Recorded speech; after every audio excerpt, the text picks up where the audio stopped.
Praise the Lord. Hallelujah.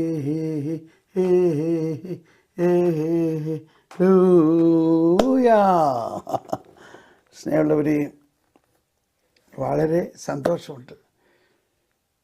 അങ്ങനെ നമ്മൾ ഉദ്ദേശിച്ച പോലെ ഈ ഓരോ ദിവസത്തെ വരദാന വളർച്ചാ ധ്യാനങ്ങളോടൊപ്പം ഇവിടെ അയർലൻഡിൽ ഈ ദിവസങ്ങളിൽ പല സ്ഥലങ്ങളിലായിട്ട് ക്യാരിസം വർക്ക്ഷോപ്പുകളാണ്. അപ്പോൾ അതിൻ്റെ ഇടയ്ക്ക് ഞാൻ അല്പസമയം കണ്ടെത്തി നമ്മൾ മലയാളവും ഇംഗ്ലീഷും കാറ്റക്കിസവും കറ്റേനവരെയും നടത്തുക എന്നുള്ളതാണ്. ഇത് അത്ര എളുപ്പമുള്ള കാര്യമല്ലാന്ന് നിങ്ങൾക്കറിയാം. ഞാൻ ഉള്ള കാര്യം പറയാം. 3 മണിക്ക് എണീറ്റു, പ്രാർത്ഥിച്ചു. ഇപ്പോൾ 5 മണിക്ക് മുതൽ ഇത് ആരംഭിക്കുകയാണ്. നാളെയും കൂടി ഇവിടെ ഉണ്ടാവും. അത് കഴിഞ്ഞ് വേറെ സ്ഥലത്തേക്ക് പോകും. അവിടെ ഇതെല്ലാം കൊണ്ടുപോയി വീണ്ടും സെറ്റ് ചെയ്യും. അങ്ങനെ ഇത് വളരെയധികം ത്യാഗം സഹിച്ച് ഇത് ചെയ്യുന്നതിലാണ് അതിൻ്റെ മാധുര്യം എന്നുള്ള ഒരു സന്തോഷത്തിലാണ് ഇത് ചെയ്യണേ. അപ്പോൾ നിങ്ങളെല്ലാവരും പ്രാർത്ഥനാപൂർവം ഇതിൽ പങ്കെടുക്കുക. യെസ്, അപ്പോൾ നമ്മൾ ആരംഭിക്കാം. മതബോധന പഠനത്തിൽ ഓരോ ദിവസം ചെല്ലുന്തോറും വലിയ ഒരു സന്തോഷമാണ്. പലരും സംശയങ്ങൾ ചോദിക്കുകയാണ്. ബ്രദറെ, ഇതിനെക്കുറിച്ച് ബ്രദർ എന്താ പറയണേ? ബ്രദറെ, ഇതിനെക്കുറിച്ച് ഇത് അവിടെ അങ്ങനെ പറയണു, ഇവിടെ ഇങ്ങനെ പറയണു. ഞാൻ പറഞ്ഞു, ബ്രദർ എന്താ പറയണെന്നല്ല ചോദിക്കേണ്ടത്, കത്തോലിക്ക സഭയുടെ മതബോധനം എന്താണ് പറയണത്. അതുകൊണ്ട് നമ്മുടെ ഈ ഗ്രൂപ്പ് ഇത് പഠിച്ചുകൊണ്ടിരിക്കുന്നവർക്ക് അത് വലിയ ഒരു ആനന്ദമാണ്. ഇപ്പം നമുക്ക് നല്ല ഉറപ്പുണ്ട്, നമ്മുടെ വിശ്വാസം വളരണമെങ്കിൽ വിശ്വാസത്തിൻ്റെ ആഴമായ പ്രബോധനത്തിലേക്ക് പോയാൽ മാത്രമേ വളരുകയുള്ളൂ എന്ന് മനസ്സിലായി. ആഴത്തിലേക്ക് വലയെറിയുക എന്നതിൻ്റെ അർത്ഥം എന്താണെന്ന് മനസ്സിലായി. ഉപരിപ്ലവമായിട്ടോ അല്ലെങ്കിൽ എന്താ എൻ്റെ മലയാളം തന്നെ എനിക്ക് അറിഞ്ഞൂടാ, സൂപ്പർസ്റ്റിഷ്യസ് ആയിട്ടുള്ള കുറേ പ്രബോധനങ്ങളിൽ സാക്ഷരത നിറഞ്ഞ നമ്മളെല്ലാം ഇങ്ങനെ കുടുങ്ങിക്കിടക്കുകയാണ്. ഞാൻ ആരെയും വിമർശിക്കുന്നില്ല, പക്ഷേ ഒരു കാര്യം കർത്താവ് അരുളി ചെയ്തിട്ടുണ്ട്. സത്യം നിങ്ങൾ അറിയണം, അപ്പോൾ സത്യം നിങ്ങളെ സ്വതന്ത്രമാക്കും. അതോടൊപ്പം ഈശോ അവസാനം പറഞ്ഞതാണ് മത്തായിയുടെ സുവിശേഷത്തിൽ, സ്വർഗത്തിലും ഭൂമിയിലുമുള്ള സകല അധികാരങ്ങളും എനിക്ക് നൽകിയിരിക്കുന്നു. നിങ്ങൾ എല്ലാ ജനതകളോടും പോയി സുവിശേഷം പ്രഘോഷിക്കുവിൻ, പിതാവിൻ്റെയും പുത്രൻ്റെയും പരിശുദ്ധാത്മാവിൻ്റെയും നാമത്തിൽ അവരെ സ്നാനപ്പെടുത്തുവിൻ. അതിനുശേഷം എന്താ പറഞ്ഞിരിക്കുന്നത്?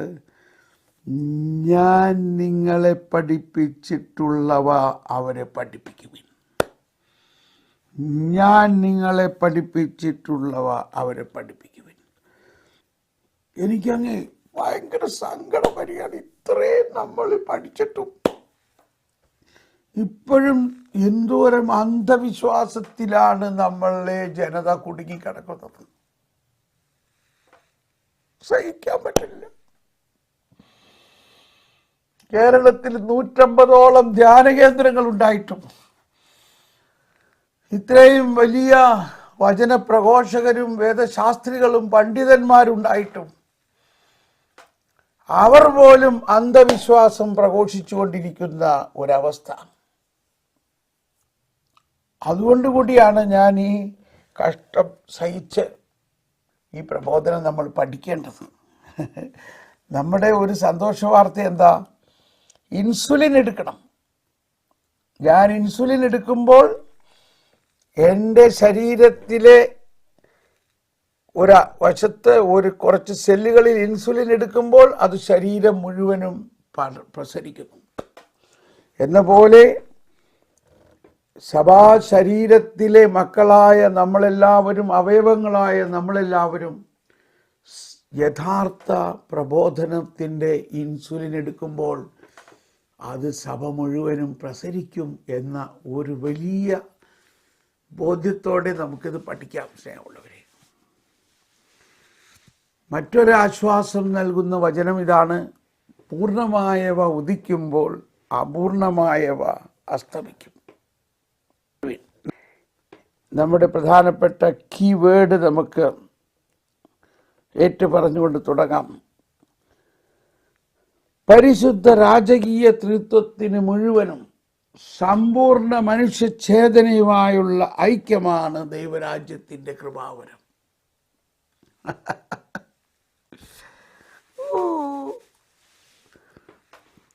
നമ്മൾ മുന്നോട്ട് പോവുകയാണ്.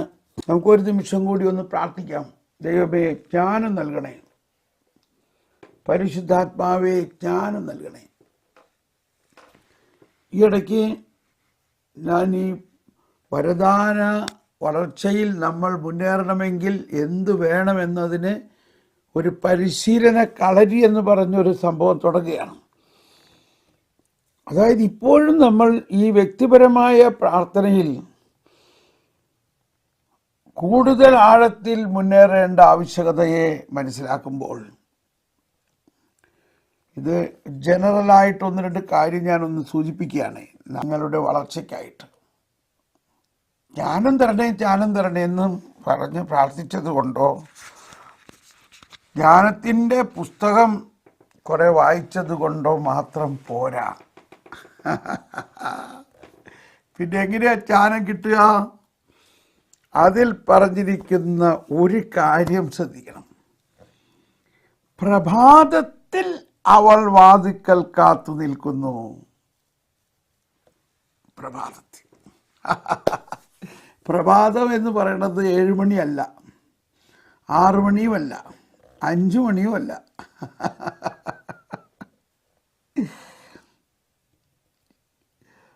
ഇതെനിക്ക് തന്നെ, എന്നോട് തന്നെ ഞാൻ വെല്ലുവിളിയോടുകൂടിയാണ്. ചില ദിവസങ്ങളിൽ ഞാൻ 12-1 മണിക്കാണ് കിടക്കണേ, പിന്നെ എപ്പോഴേക്കും. പക്ഷെ എങ്കിലും എൻ്റെ പരിശുദ്ധാത്മാവ് ചെവിക്ക് പിടിച്ചിങ്ങനെ പൊക്കുകയാണ്. ജ്ഞാനം വാതിക്കൽ കാത്തു നിൽക്കുന്നു, ജ്ഞാനം വാതിക്കൽ കാത്തു. അതുകൊണ്ട് സ്നേഹമുള്ളവരെ, ഞാൻ നിങ്ങളോട് വളരെ ആത്മാർത്ഥമായിട്ട് പറയുകയാണ്, ജ്ഞാനം സൂര്യൻ ഉദിക്കുന്നതിന് മുൻപ് നമ്മളിലേക്ക് പകരാൻ വെമ്പൽ കൊള്ളുന്നു. അപ്പോൾ നിങ്ങളെല്ലാവരും, എനിക്കറിയാം നിങ്ങളെല്ലാം 4 മണിക്ക് എങ്കിലും ഉണരുന്നവരാണെന്ന്. ഇനി അതിന് ഒരു കുറവും വരുത്തരുത്. അതിനൊരു കുറവും വരുത്താതെ 4 മണിക്ക് മുൻപ് ഉണർന്ന് കുറച്ച് സമയം ജ്ഞാനത്തിന് വേണ്ടി പ്രാർത്ഥിക്കാതെ നമ്മൾ വളരില്ല, വളരില്ല, വളരില്ല. ദൈവത്തിൻ നിഗൂഢ രഹസ്യങ്ങൾ ആത്മാവെന്നിൽ പകർന്നിടുന്നു. ബുദ്ധിയും ബോധ്യവും ദൈവിക ശക്തിയും ആത്മാവെന്നിൽ ചൊരിഞ്ഞിടുന്നു. ആത്മാവാണ് സഹായകൻ, ഇപ്പോഴും എപ്പോഴും എല്ലായ്പ്പോഴും എന്നോടൊപ്പം ആയിരിക്കുന്നവൻ. അപ്പം നിങ്ങളെ അതൊന്നുകൂടി ഓർപ്പിക്കുകയാണ്. നമ്മൾ വരദാനങ്ങളിൽ വളരണമെങ്കിൽ നമ്മളിൽ വ്യക്തിപരമായ പ്രാർത്ഥനയിലൂടെ ദൈവിക ജ്ഞാനം വളരണം. ദൈവിക ജ്ഞാനത്തിലൂടെ മാത്രമേ ദൈവിക രഹസ്യങ്ങൾ നമുക്ക് വെളിപ്പെട്ട് കിട്ടുകയുള്ളൂ. ആ ദൈവിക ജ്ഞാനം അതിരാവിലെ നമ്മളെ കാത്തു നിൽക്കുന്നു. അപ്പോൾ അതോട് ചേർത്ത് പറയാനുള്ളൊരു വചനം ഇതാണ്. മർക്കോസ് 1:35. ഈശോയുടെ ഡെയിലി ഷെഡ്യൂൾ. ഈശോയെ നമ്മൾ അനുകരിക്കുന്നവരാണ്. ഈശോയെ നമ്മൾ അനുകരിക്കുന്നുവെങ്കിൽ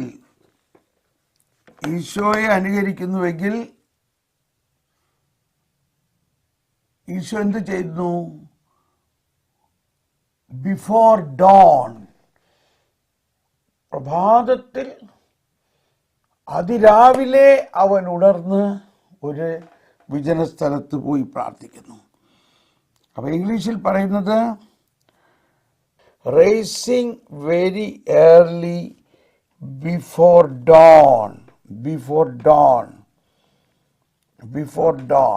സൂര്യൻ ഉദിക്കുന്നതിന് മുൻപ് ഉണർന്ന്, ബിഫോർ ഡോൺ. അതിരാവിലെ അവൻ ഉണർന്ന് ഒരു വിജന സ്ഥലത്തേക്ക് പോയി അവിടെ അവൻ പ്രാർത്ഥിച്ചു കൊണ്ടിരുന്നു. 1 യോഹന്നാൻ 2:6. അവനിൽ വസിക്കുന്നെന്ന് പറയുന്നവൻ അവൻ നടന്ന അതേ വഴിയിലൂടെ നടക്കേണ്ടിയിരിക്കുന്നു. ഓക്കെ, വരുവേ, നമുക്ക് പ്രവചനത്തിനായിട്ട് ഒരുങ്ങാം. പ്രവചനപരത്തിനായിട്ട് ഒരുങ്ങാം. നമ്മളെല്ലാവരിലും പ്രവചനപരമുണ്ട്. മോശ ജോഷുവയോട് പറഞ്ഞു, നീ എന്നെക്കുറിച്ച് അസൂയപ്പെടുന്നുവോ? കർത്താവിൻ്റെ ജനം മുഴുവൻ പ്രവാചകന്മാരായിരുന്നെങ്കിൽ എന്ന് ഞാൻ ആശിക്കുകയാണ്. മോശ ജോഷുവയോട് പറഞ്ഞു, എന്നെപ്രതി നീ അസൂയപ്പെടുന്നുവോ? ഇതെല്ലാവരും ഏറ്റു പറഞ്ഞ്, കർത്താവിൻ്റെ ജനം മുഴുവൻ. ഇതെല്ലാ ജനത്തിനും വേണ്ടി നമുക്ക് ഏറ്റുപറയാം.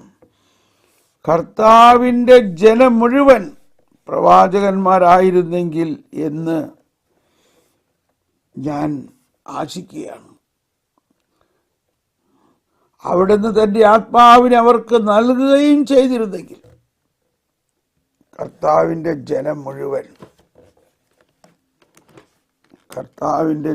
മുഴുവൻ പ്രവാചകന്മാരായിരുന്നെങ്കിൽ. 1 സാമുവേൽ 10:6 പറയുന്നത്, 1 സാമുവേൽ 10:6, അപ്പോൾ കർത്താവിൻ്റെ ആത്മാവ് ശക്തമായി നിന്നിൽ ആവസിക്കും, നീയും അവരോടൊത്ത് പ്രവചിക്കാൻ തുടങ്ങും. സാവൂളിനോട് പറയാണ്, നീ ആ പ്രവാചകഗണത്തിനോട് ചേർന്ന് നടക്കണം. അപ്പോൾ സാവൂളും ഭൃത്യരും ഗിബെയയിലെത്തിയപ്പോൾ പ്രവാചകഗണത്തെ കണ്ട് ഉടൻ ദൈവത്തിൻ്റെ ആത്മാവ് അവനിൽ ശക്തമായി പ്രവർത്തിച്ചു. പ്രവാചകഗണത്തെ കണ്ടു. നമുക്ക് വേണ്ടത് അതുപോലെ ഒരു പ്രവാചക ഗണമാണ്. അതിപ്പോ ഉണ്ടായിക്കൊണ്ടിരിക്കുകയാണ്. ഹല്ലേലൂയ. ഈ കാലഘട്ടത്തിൽ ഒരു പ്രവാചക ഗണത്തെ കർത്താവ് ഇതാ ഒരുക്കിക്കൊണ്ടിരിക്കുന്നു. Praise the Lord. ഹലബല ഹലബല ഹലബല ഹലബല. അതാണ് പൗലോസ് അപ്പോസ്തലൻ പറയുന്നത്.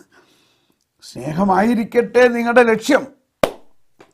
എന്നാൽ അതേസമയം ആത്മീയ ദാനങ്ങൾക്കായി, പ്രത്യേകിച്ച് പ്രവചനവരത്തിനായി തീഷ്ണതയോടെ ആഗ്രഹിക്കും. പ്രവചനവരത്തിനായി നമ്മൾ 10-40 വർഷമായിട്ട് നവീകരണത്തിലുള്ള ആൾക്കാരാണ്. എന്നിട്ടും എത്ര പേര് പ്രവചിക്കുന്നു?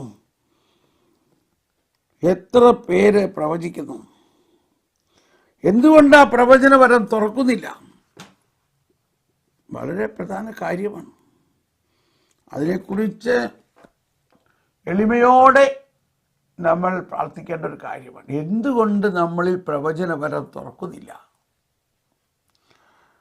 ഒന്നാമത്തെ കാര്യം, പൗലോസ്ലീഹ തന്നെ പറഞ്ഞിരിക്കുന്നത്, പ്രവചനങ്ങളെ നിന്ദിക്കരുത്. ഈ ബൈബിള് മുഴുവനും പ്രവചനമാണ്. അതുപോലെ അനേക വചന പ്രഘോഷകർ പ്രവചിക്കുന്നുണ്ട്. നമ്മളെക്കുറിച്ച് തന്നെ പ്രവചനങ്ങൾ ഉണ്ടായിട്ടുണ്ടാവും. പിന്നെ അതൊക്കെ അങ്ങനെ പറയും, എനിക്കതൊന്നും പറ്റുമൊന്നുമില്ല എന്ന് പറഞ്ഞ് നമ്മളെക്കുറിച്ചുള്ള പ്രവചനത്തെ തന്നെ നാം നിന്ദിക്കുകയാണെങ്കിൽ എന്തായിരിക്കും അവസ്ഥ? ഇപ്പോൾ ക്ലാസ് പ്രവചനത്തെക്കുറിച്ചായി പോകുന്നു. പക്ഷേ നമുക്കൊന്നുകൂടി ആത്മാർത്ഥമായിട്ട് പ്രാർത്ഥിക്കാം. നമ്മൾ പശ്ചാത്തപിച്ച് പ്രാർത്ഥിക്കാം. ഞാനിപ്പോൾ എൻ്റെ മനസ്സിലേക്ക് വരുന്നൊരു ചിത്രം, ഏലിയാ പ്രവാചകൻ ഒരാൾ 400 പ്രവാചകർ ഞങ്ങളും പ്രവാചകരാണെന്ന് പറഞ്ഞുകൊണ്ട് നടക്കണം. പക്ഷെ ആരെയാണ് അവർ ആരാധിക്കുന്നത്? ഏതായാലും നമ്മൾക്ക് അങ്ങനെയുള്ള ആരാധന ഇല്ലെങ്കിലും നമ്മൾ ഓരോരുത്തരിലും നൽകിയിരിക്കുന്ന പ്രവചനപരത്തെ നമ്മൾ ആദരവോടെ, ഭക്തിയോടെ, ബഹുമാനത്തോടെ സ്വീകരിക്കുന്നില്ലെങ്കിൽ, അപ്പോൾ ഏലിയ പറയുകയാണ്, നിങ്ങൾ എത്ര നാളിങ്ങനെ 2 വള്ളത്തിൽ കാല് വയ്ക്കും? നിങ്ങൾ സത്യദൈവത്തെ ആരാധിക്കുന്നവരാണെങ്കിൽ എൻ്റെ പ്രവചനത്തെ നിങ്ങൾ എന്തുകൊണ്ട് മാനിക്കുന്നില്ല? അവർ നോക്കുമ്പോൾ ഇയാള് ഒരാള്, മറ്റൊരു 400 പേര്. മനസ്സിലായ? എനിവേ, ഞാൻ പറയാൻ വന്നത്, അവസാനം ഇതാ ഈ ഒരു പ്രവാചകൻ പ്രവചിച്ചപ്പോൾ സ്വർഗത്തിൽ നിന്നും അഗ്നി ഇറങ്ങി വന്നു.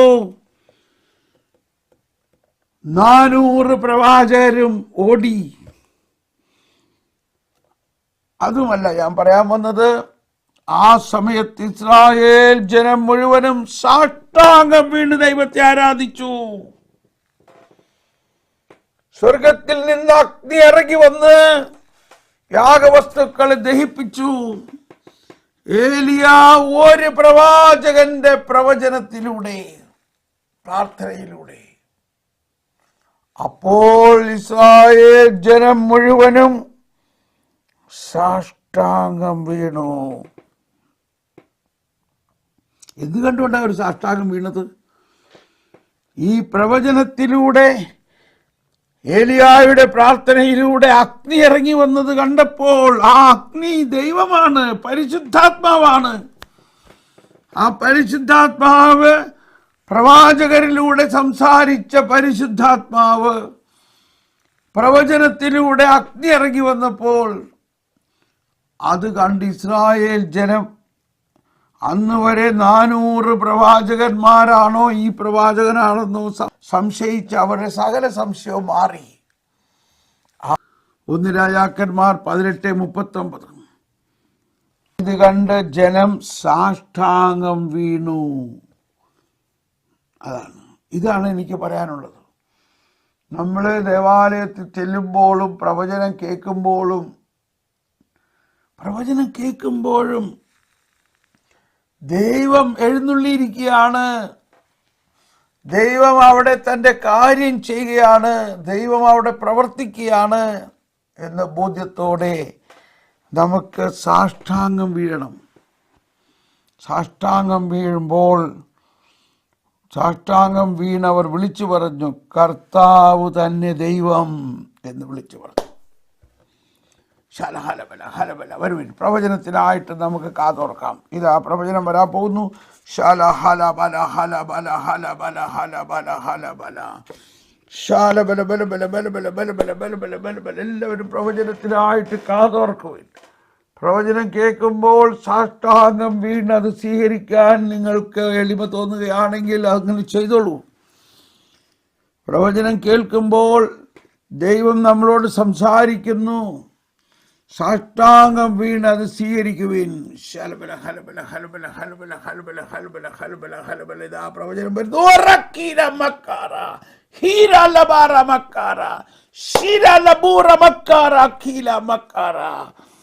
എന്റെ വാത്സല്യഭാജനങ്ങളെ, ഞാൻ കർത്താവാകുന്നു, ഞാൻ നിങ്ങളുടെ സൃഷ്ടാവാകുന്നു.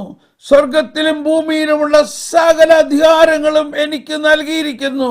ആ ഞാൻ തന്നെയാണ് നിങ്ങളോട് സംസാരിക്കുന്നത്. ആ ഞാൻ തന്നെയാണ് നിങ്ങളിൽ എഴുന്നള്ളിയിരിക്കുന്നത്. ആ ഞാൻ തന്നെയാണ് നിങ്ങളെ നയിക്കുന്നത്. എൻ്റെ വാക്ക് ശ്രവിക്കുവീൻ, എൻ്റെ പ്രവചനം നിങ്ങൾ അനുസരിക്കുവീൻ, എൻ്റെ പ്രവചനത്തിനായി നിങ്ങൾ കാതോർക്കുവീൻ. എൻ്റെ പ്രവചനത്തിലൂടെ ഞാനിതാ പുതിയ പാതകൾ വെട്ടിയൊരുക്കുന്നു, പുതിയ സിദ്ധാന്തങ്ങൾ നിങ്ങളിലേക്ക് പ്രസരിപ്പിക്കുന്നു. എൻ്റെ ദൈവിക രഹസ്യങ്ങളെ എൻ്റെ പ്രവചനത്തിലൂടെ നിങ്ങളുടെ ആത്മാവിലേക്ക് ഞാൻ പ്രസരിപ്പിക്കുന്നു. ഷറമിക്കീര ലബുറമക്കാര കീരമക്കീര ലംബാറ കീരമക്കീര ലംബാറ. എൻ്റെ അത്യഗ്രാഹ്യമായ ശക്തിയും എൻ്റെ വിശ്വാസവും നിങ്ങളിൽ ഞാൻ പ്രസരിപ്പിക്കുന്നു. നിങ്ങളെ ഞാൻ ആ പാറയിൽ നിന്നും വെട്ടിയെടുത്ത പാറയാക്കി മാറ്റുന്നു. നിങ്ങളിലൂടെ എൻ്റെ വിശ്വാസത്തിൻ്റെ പാറ ഞാൻ ഒരുക്കുന്നു. എൻ്റെ വിശ്വാസം പാറ പോലെ കരുത്തുള്ളതാക്കി ഞാൻ നിങ്ങളിൽ മാറ്റുന്നു. നിങ്ങളുടെ വിശ്വാസത്തെ ഞാൻ വളർത്തുന്നു. നിങ്ങളുടെ വിശ്വാസത്തെ സത്യത്തിൽ ഉറപ്പിക്കുന്നു. നിങ്ങളുടെ വിശ്വാസത്തെ ദൈവിക രഹസ്യങ്ങളിൽ ഞാൻ ഉറപ്പിക്കുന്നു. മനുഷ്യരിലുള്ള എല്ലാ അന്ധവിശ്വാസത്തെയും ഞാൻ തൂത്തെറിയുന്നു. വിശ്വാസികളെ നയിക്കുന്ന അന്ധവിശ്വാസികളുടെ അധരങ്ങളെ ഞാൻ കെട്ടുന്നു. അന്ധവിശ്വാസം പ്രസരിപ്പിക്കുന്ന ഓരോ അധരങ്ങളെയും ഞാൻ കെട്ടുന്നു. ശബ്ദിച്ചു പോകരുത്. ഇനിമേൽ നിങ്ങളുടെ പ്രബോധനങ്ങളെ ഞാൻ ഉന്മൂലനം ചെയ്യുന്നു. അന്ധവിശ്വാസം പ്രസരിപ്പിക്കുന്നവരെ നിങ്ങളെ ഞാൻ അന്ധരാക്കുന്നു. അന്ധവിശ്വാസം പ്രസരിപ്പിക്കുന്നവരെ നിങ്ങളിൽ ഞാൻ ആത്മീയ അഗ്നി ഒരുക്കിക്കൊണ്ട് നിങ്ങളിൽ ഞാൻ ജ്ഞാനം പകരുന്നു. നിങ്ങളുടെ അന്ധത ഞാനിത് അവസാനിപ്പിക്കുന്നു. ശരവക്കാര കീരവക്കാര ശീരവക്കാര. എല്ലാ ധ്യാന കേന്ദ്രങ്ങളിലും എല്ലാ പ്രഘോഷണ വേദികളിലും ജനത്തെ തെറ്റായ പ്രബോധനത്തിൽ നയിക്കുന്ന ഓരോ പ്രവാചകരെയും ഞാനിതാ വിശുദ്ധീകരിക്കുന്നു. അവരിലേക്ക് യഥാർത്ഥ പ്രബോധനം ഞാൻ പ്രസരിപ്പിക്കുന്നു. ശരബക്കാര കീര ലബൂറ ബക്കാര കീര ലബൂറ ബക്കാര. അവരെല്ലാവരെയും സഭാപ്രബോധനത്തിലൂടെ പ്രബുദ്ധരാക്കുന്നു. ആമേൻ, ആമേൻ, ആമേൻ. ഹൽബല ഹൽബല ഹൽബല ഹൽബല ഹൽബല ഹൽബല ഹൽബല ഹൽബല ലബ ലബ ലബ ലബ ലബ. ഞാനിപ്പോ ഒരു ദർശനം കാണുന്നത്, ഒരു അഗ്നിപർവ്വതം പൊട്ടി അതിൽ നിന്നും ഇങ്ങനെ ലാവ ഒഴുകി, ആ ലാവ ഇങ്ങനെ പ്രസരിച്ചുകൊണ്ട് ലോകം മുഴുവനെയും വിശുദ്ധീകരിച്ച് അവിടെയുള്ള എല്ലാ അന്ധതയും അകറ്റി പുതിയ പ്രബോധനം പകരുന്നു. യഥാർത്ഥ പ്രബോധനം പകരുന്നു. ഞാൻ വന്നിരിക്കുന്നത് തീയിടാനാണ്. ഇതും ഈ പ്രവചനത്തിന്റെ ഭാഗമാണ്. ഞാൻ വന്നിരിക്കുന്നത് തീയിടാനാണ്. ആ തീ എൻ്റെ ജ്ഞാനമാണ്. ആ തീ എൻ്റെ രഹസ്യങ്ങളാണ്. ആ തീ ദൈവിക രഹസ്യങ്ങളാണ്. ആ തീ ദൈവിക സ്നേഹമാണ്. അത് ഞാനിതാ ചലിപ്പിച്ചുകൊണ്ട് എൻ്റെ ജനതയെ ഞാനിതാ പ്രബുദ്ധരാക്കുന്നു. Praise the Lord, praise the Lord, praise the Lord.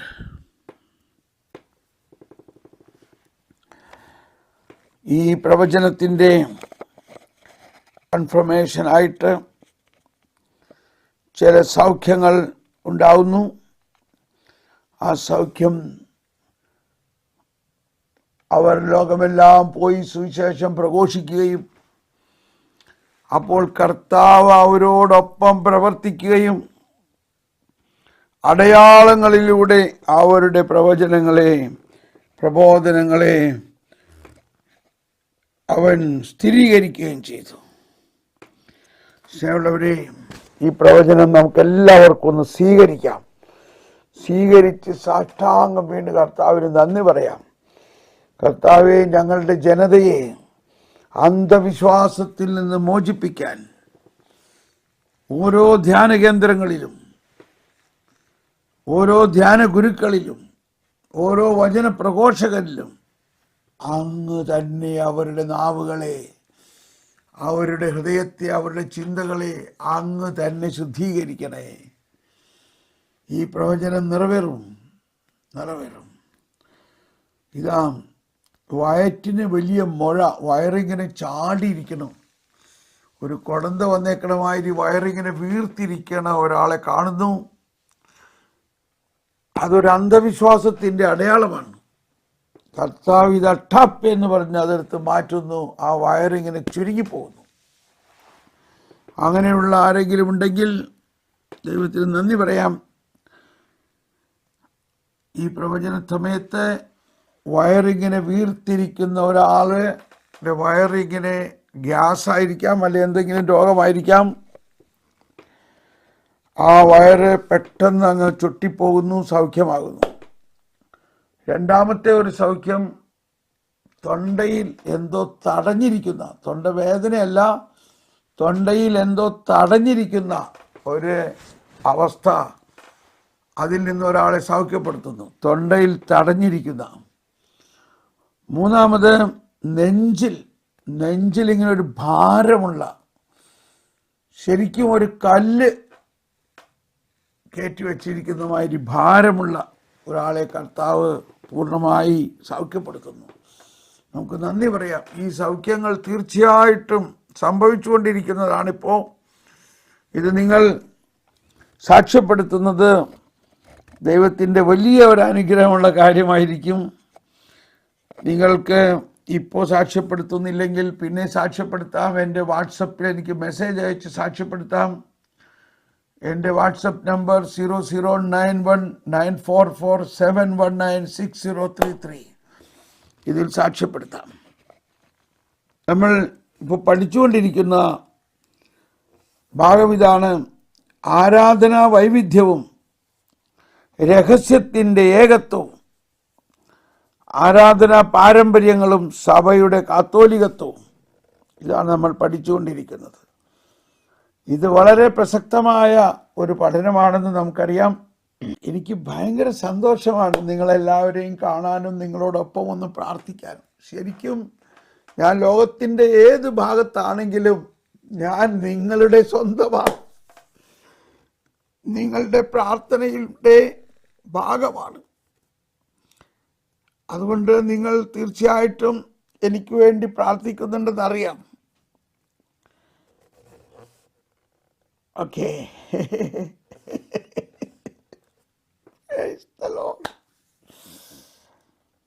അപ്പൊ ഇപ്പൊ നമ്മൾ പഠിക്കുന്നുകൊണ്ടിരിക്കുന്ന ഈ ഭാഗത്തിലെ വളരെ പ്രധാന ഒരു കാര്യം റീത്തുകളെ കുറിച്ചാണ്. നമുക്ക് മനസ്സിലായല്ലോ, റീത്തുകളെ കുറിച്ചാണ്. ഇപ്പൊ പഠിക്കുന്ന ഭാഗം 1206 CCC 1206. ആരാധനാ വൈവിധ്യം സമ്പന്നമാക്കലിൻ്റെ ഒരു സ്രോതസ്സായി തീരാം, പക്ഷേ സംഘർഷങ്ങളും പരസ്പര തെറ്റിദ്ധാരണകളും ശീഷ്മകൾ പോലും സൃഷ്ടിക്കാനും അതിന് കഴിയും. ഇതിപ്പോൾ നമ്മൾ കണ്ടുകൊണ്ടിരിക്കുകയല്ലേ നമ്മുടെ നാട്ടിൽ. അതുകൊണ്ട് ഇന്നത്തെ പ്രവചനം വളരെ പ്രസക്തമാണ്. ഈ ആരാധനയെ ചൊല്ലിയുള്ള ഈ തർക്കങ്ങളും ഇതെല്ലാം ഉണ്ടായതിന് കാരണം എന്താ? ഈ ഭാഗം നമ്മൾ പഠിക്കാത്തത് കൊണ്ടല്ലേ.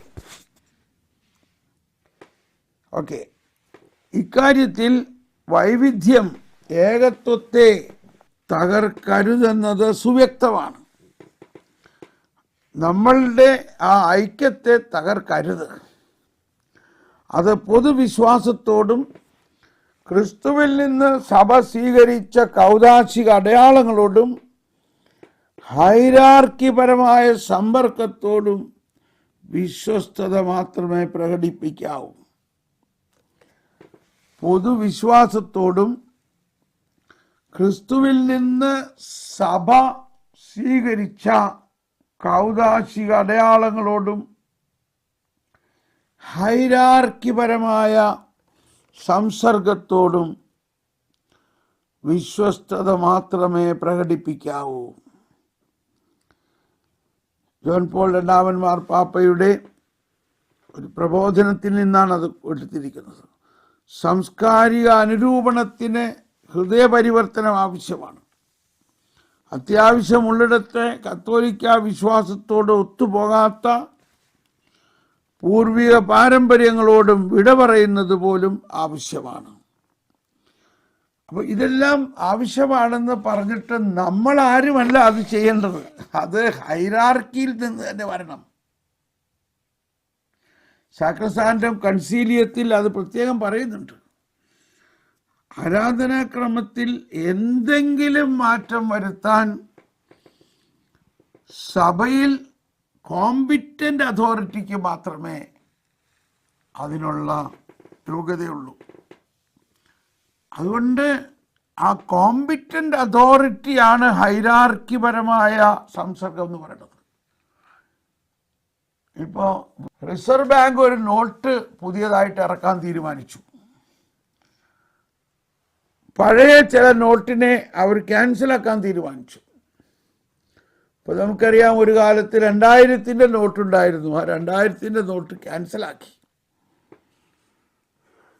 അപ്പോൾ നമ്മളെല്ലാവരും കൂടി പോയിട്ട് റിസർവ് ബാങ്കിനോട് പറയാണ്, അയ്യോ അത് പറ്റില്ല, ഞങ്ങൾ ഇത്രയും നാളും അതാണ് ചെയ്തിരുന്നത്, അതുകൊണ്ട് അത് തന്നെ വേണമെന്ന് പറഞ്ഞാൽ ശരിയാവോ? അതാണ് കോമ്പിറ്റന്റ് അതോറിറ്റി ഹൈറാർക്കിപരമായി പറയുന്നത് കേൾക്കാനുള്ള സന്നദ്ധത, എളിമ പരിശുദ്ധാത്മാവിൽ നിന്ന് തന്നെയാണത്. അപ്പോൾ അത് സഭയുടെ ഐക്യത്തിന് വളരെ ആവശ്യമാണ്. അതുകൊണ്ട് നമ്മൾക്ക് പ്രാർത്ഥന തുടരണം, പ്രവചനം തുടരണം. ഇപ്പോൾ 400 പ്രവാചകന്മാര് ഞങ്ങൾ ഒരു കെട്ടാണെന്ന് പറഞ്ഞുകൊണ്ടിരുന്നതായിരുന്നു.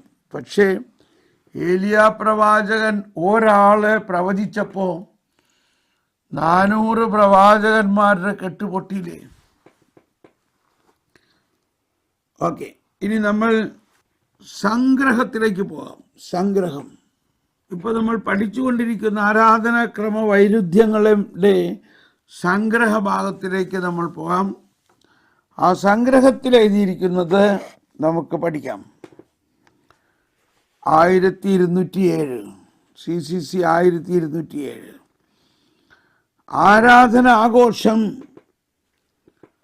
സഭ സ്ഥിതി ചെയ്യുന്ന സ്ഥലത്തെ ജനങ്ങളുടെ സംസ്കാരത്തിൽ ആ സംസ്കാരത്തോട് വിധേയത്വം പ്രദർശിപ്പിക്കാതെ ആണെങ്കിലും ആരാധന ആഘോഷം സഭ സ്ഥിതി ചെയ്യുന്ന സ്ഥലത്തെ ജനങ്ങളുടെ സംസ്കാരത്തിൽ ആ സംസ്കാരത്തോട് വിധേയത്വം പ്രദർശിപ്പിക്കാതെ ആണെങ്കിലും പ്രകാശിപ്പിക്കുവാനുള്ള പ്രവണത കാണിക്കുന്നത് ഉചിതമാണ്.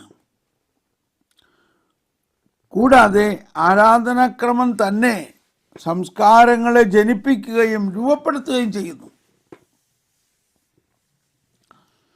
അപ്പോൾ ഇതാണ് സഭ സ്ഥിതി ചെയ്യുന്ന സ്ഥലത്തെ ജനങ്ങളുടെ സംസ്കാരത്തിൽ ആ സംസ്കാരത്തോട് വിധേയത്വം പ്രദർശിപ്പിക്കാതെ ആണെങ്കിലും പ്രകാശിപ്പിക്കുവാനുള്ള പ്രവണത കാണിക്കുന്നത് ഉചിതമാണ്. ഇതൊക്കെ ഇന്നത്തെ നമ്മുടെ അവസ്ഥയുടെ യഥാർത്ഥ പ്രബോധനമാണ്. ശരിക്കും നമ്മുടെ അവസ്ഥ കണ്ടിട്ട് എഴുതിയേക്കണ മാതിരിയാണ് തോന്നുന്നത്. പ്രകാശിപ്പിക്കുവാനുള്ള പ്രവണത എങ്കിലും കാണിക്കുന്നത് ഉചിതമാണ്. കൂടാതെ ആരാധനാക്രമം തന്നെ സംസ്കാരങ്ങളെ ജനിപ്പിക്കുകയും രൂപപ്പെടുത്തുകയും ചെയ്യുന്നു. ഇതിനെക്കുറിച്ച് ഞാൻ വിശദീകരിക്കുന്നില്ല, കാരണം വിശദീകരിച്ചാൽ ചിലപ്പോൾ മറ്റുള്ളവരെ കുറ്റം പറയണ മാതിരി ആയിപ്പോവും. 1208 നിയമാനുസൃതം അംഗീകരിക്കപ്പെട്ട വ്യത്യസ്തങ്ങളായ ആരാധനാ പാരമ്പര്യങ്ങൾ അഥവാ റീത്തുകൾ സഭയുടെ കാത്തോലികത്വം പ്രകടിപ്പിക്കുന്നു. അതാണ് സഭ കാതോലികമാണ് എന്നുള്ളതിൻ്റെ വലിയ ഒരു ശ്രേഷ്ഠതയാണ് ഈ നിരവധി റീത്തുകൾ. ഈ കാറ്റഗിസത്തിൻ്റെ എല്ലാം പഠനം കഴിഞ്ഞിട്ട് നമുക്കൊരു പക്ഷെ വേണമെങ്കിൽ ഈ 23 റീത്തുകളെയും കുറിച്ചൊക്കെ ഒന്ന് പഠിക്കേണ്ടത് നല്ലതാണ്, ഇല്ലേ? ആയിട്ടോ നമ്മൾക്കറിയോ 23 റീത്തുകളിലെ ഓരോ റീത്തുകളുടെയും വ്യത്യസ്തത അറിയോ? നമ്മൾക്കിപ്പോൾ ലത്തീൻ, സുറിയാനി, മലങ്കര ഈ 3 റീത്തേ അറിയുള്ളൂ. നമ്മൾ കിഴക്കിൻ്റെ വെളിച്ചം പഠിച്ചപ്പോൾ അതിൽ ജോൺ പോൾ രണ്ടാമൻ മാർപ്പാപ്പ ആദ്യമേ തന്നെ പറഞ്ഞിരിക്കുന്ന ഒരു കാര്യം, എല്ലാ കത്തോലിക്ക വിശ്വാസികളും എല്ലാ റീത്തുകളെയും കുറിച്ച് മനസ്സിലാക്കുന്നത്, പഠിക്കുന്നത് വിശ്വാസത്തിൻ്റെ വളർച്ചയ്ക്ക് ആവശ്യമാണെന്നാണ്. ഞാൻ എൻ്റെ ഒരു എളിയ സാക്ഷ്യം അതാണ്. എനിക്ക് യാതൊരു ബുദ്ധിമുട്ടുമില്ല എല്ലാ റീത്തുകളെയും ബഹുമാനിക്കാനും ആ റീത്തുകളിലുള്ള തനിമ നിലനിർത്തിക്കൊണ്ട് ആരാധനാക്രമത്തിൽ പങ്കുകൊള്ളാനും. അതുകൊണ്ട് പ്രത്യേകിച്ച് നമ്മുടെ 3 റീത്തുകളും അതിനപ്പുറത്ത് ബൈസൻ്റെയിൻ, ഗ്രീക്ക് കാത്തലിക് റീത്തുകളും എല്ലാം. ഇന്ന് ഞാനിവിടെ ബലിയർപ്പിക്കാൻ പോകുന്നത് പഴയ ലത്തീൻ കുർബാന ഒഫീഷ്യലായിട്ട് അർപ്പിക്കുന്ന ഒരു സ്ഥലത്താണ്. പഴയ ലത്തീൻ കുർബാന, അതായത് കിഴക്കോട്ട് തിരിഞ്ഞുള്ള പഴയ ലത്തീൻ കുർബാന ആണ് ഇന്ന് ഞാൻ അർപ്പിക്കാൻ പോകുന്നത്. ഹല്ലേലൂയ. ഓക്കെ, ഇനി 1209 ആരാധനാ പാരമ്പര്യങ്ങളുടെ വൈവിധ്യത്തിനിടയിൽ ഐക്യം ഉറപ്പുവരുത്തുന്ന മാനദണ്ഡം അപ്പസ്തോലിക പാരമ്പര്യത്തോടുള്ള വിശ്വസ്തതയാണ്. അതാണ് ഇതെല്ലാം നമ്മൾ പറയുമ്പോഴേ എന്താണ് ഈ അപ്പസ്തോലിക പാരമ്പര്യം എന്ന് അല്പമെങ്കിലും ബഹുമാനത്തോടെ സ്വീകരിക്കുന്നില്ലെങ്കിൽ എങ്ങനെ നമ്മൾ വളരും? ഇത് പറയും. അതുകൊണ്ട് നമ്മൾ കുറച്ച് പേരെങ്കിലും ഈ ആശയത്തെ ഹൃദയത്തിൽ സ്വീകരിച്ചുകൊണ്ട് ഇൻസുലിൻ എടുക്കുന്ന പോലെ ദൈവമേ ഇത് സഭ മുഴുവനിലും പ്രസരിക്കണമേ എന്ന് പ്രാർത്ഥിക്കാം. ഒന്നുകൂടി വായിക്കാം. ആരാധനാ പാരമ്പര്യങ്ങളുടെ വൈവിധ്യത്തിനിടയിൽ ഐക്യം ഉറപ്പുവരുത്തുന്ന മാനദണ്ഡം അപ്പസ്തോലിക പാരമ്പര്യത്തോടുള്ള വിശ്വസ്തതയാണ്. അതായത് അപ്പസ്തോലിക പിന്തുടർച്ചയാൽ സൂചിക്കപ്പെടുകയും ഉറപ്പ് നൽകപ്പെടുകയും ചെയ്യുന്ന വിശ്വാസത്തിലും അപ്പസ്തോലന്മാരിൽ നിന്ന് സ്വീകരിച്ച കൂദാശകളിലുമുള്ള സംസർഗം. എല്ലാവർക്കും പ്രത്യേകം നന്ദി. God bless you. Bye bye.